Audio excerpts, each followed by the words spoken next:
My name's Jamie and I'm the co-founder of Peachy Productions, which is where you'll be watching this video. I think I discovered my talent to start with when I was a kid. My mum was studying photography when I was really young, so I was around cameras a lot. Obviously, you act how your parents do, you kind of copy, so I picked a camera up quite early in life. I always had quite an affinity for it, but I wouldn't say I really got back into it talent-wise until I was much older, into my early 20s. On a trip to America, kind of really started picking up the DSLR type cameras and really learning how to use them.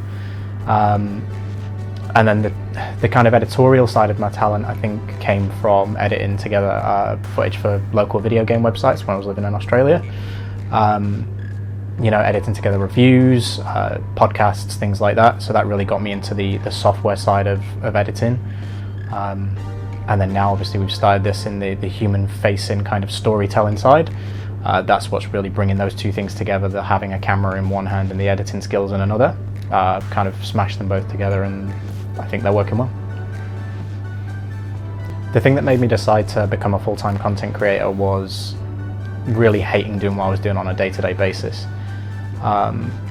People talk and throw around words like depression quite a lot, but for me that comes from doing something that you hate so belligerently for years on end. I stayed in doing something that I didn't want to do for far too long, for the majority of my 20s, nearly 7 years. And knowing that I had a talent for this kind of stuff, starting to freelance in it myself was kind of the last push that I needed.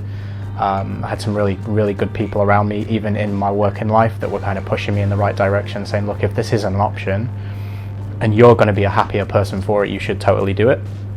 People have told me that for several years, but it's just that you kind of get to the point where you let that push take you. And since I've been doing it full time, I've been a much happier person for it. I've been, come out of my shell quite a lot in terms of just my own personality as well.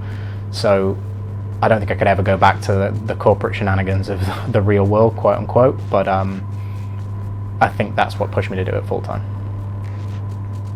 I think the main reason I need a creative outlet is because the monotony of day-to-day life can get very boring.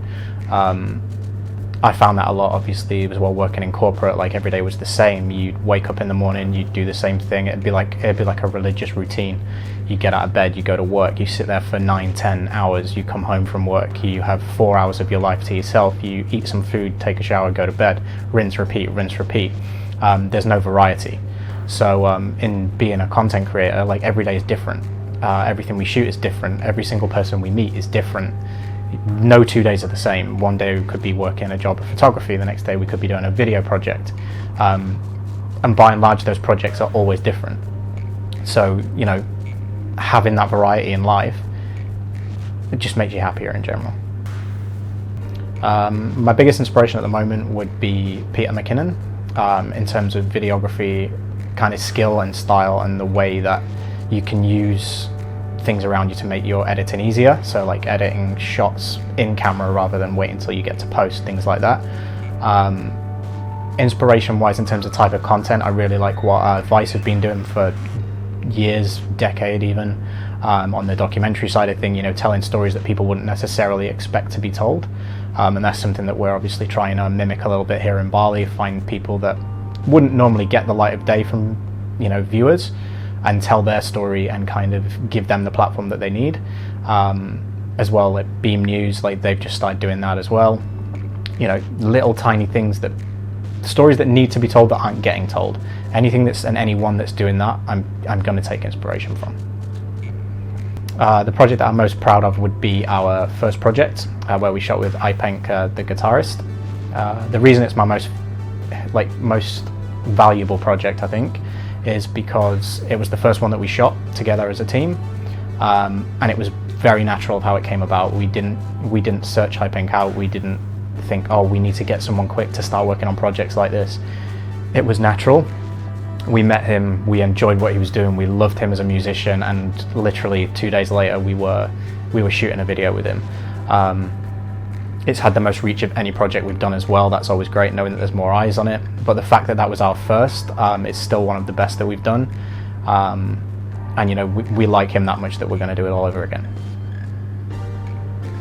There have been a few challenging projects since we started. I think the most challenging projects have come where there have been changes on set on the day, or things maybe not going our way. You know, we've had weather turn shoots off completely, especially shooting at night time is something we've discovered we're not super comfortable with. So when you have 2 or 3 of those factors come in, you kind of need to assess, like, what can we get out of this? You have to adapt on the fly, and that's an area where it's like, this is throwing challenges at us that I don't think, like, looking back on it, we were ready to deal with. We didn't have a plan B per se.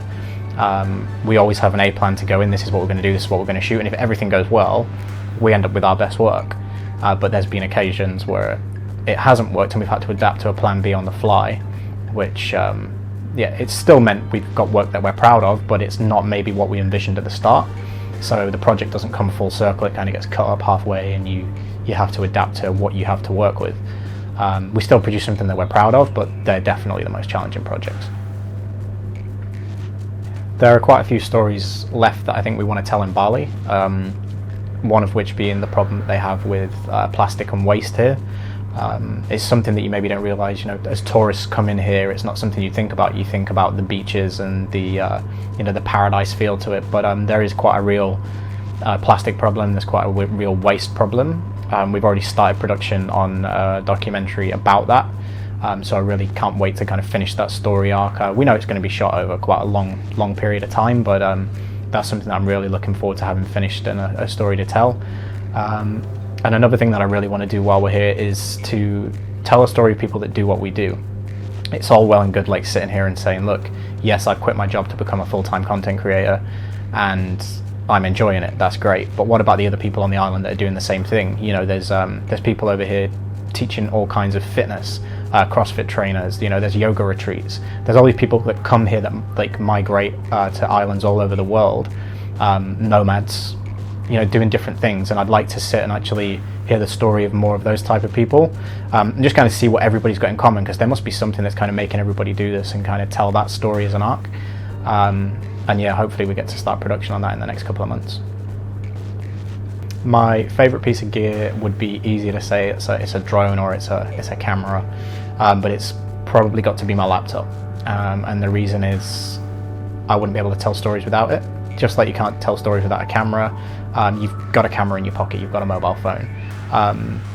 The resourcefulness of the software on a laptop is what gives you the power to edit together a story.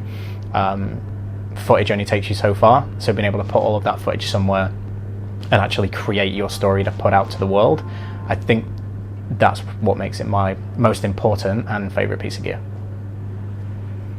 I think the future of video is moving largely towards mobile. You've got, you know, big shot film directors already releasing their latest films on iPhone cameras. I don't think we're quite there yet. It's great to see that it's been done, but in terms of going forward with it, they're only going to get better. The processors, the cameras, everything in this small form factor is going to get better and better and better. If you look now even at the power of what's inside a mirrorless or DSLR camera, it's cinema grade technology. And over the next 3 or 4 years, I think that's only going to increase more. The price point's coming down. The barrier to entry for video production is so low now. If you've got a great story to tell and you've got the time to be able to tell it, anybody can be a filmmaker. So I think the best advice for anybody trying to escape the rat race and get into doing this kind of thing full time is to just do it. I focused a little bit on it earlier in saying, like, there are people that will be telling you if you want to do it, but you're going to be scared to listen to it. You're scared to listen to it because you don't want to lose the securities, you don't want to lose the luxuries, you don't want to have your life disrupted, you don't want that normality to disappear. But in order to do this, that normality does need to disappear. You know, I know a lot of people that get asked, how do you travel the world? Why are you always doing this? How are you here, there, everywhere? Because you jump and do it. It's the hardest thing to do, but it is the only thing to do. If you have a talent, if you have a passion and you want to follow it and you don't want to be sat behind a desk for 10 hours a day, literally get up, go out and do something about it, because nobody's going to do it for you.